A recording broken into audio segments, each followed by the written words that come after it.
Hello বন্ধুরা, এই দেখো সকালবেলাতে মাছ নিয়ে চলে আসছি। আর হচ্ছে এইটা হলো কাতল, এগুলো সব গরিবের ইলিশ। আপনারা দেখতে পেয়েছেন এই মাছগুলো সব গরিবের ইলিশ। বড় লোকের ইলিশ দামি হয় আর গরিবের ইলিশ কম দাম।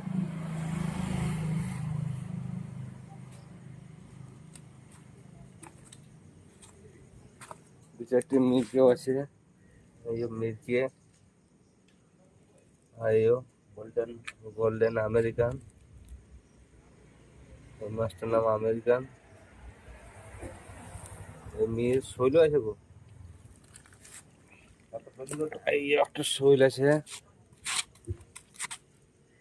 শৈলটা দেখতে পেয়েছেন আপনারা, বুঝতেই পারছেন। একটা করে লাইক, একটা করে শেয়ার, একটা করে কমেন্ট করে দিন। আপনাদের জন্য বহুত কষ্ট করে ভিডিও বানাইছি মাছ দেখাবার জন্য। সকালবেলাতেই শুভ সকাল, মাছ আপনারা দেখতে পাবেন।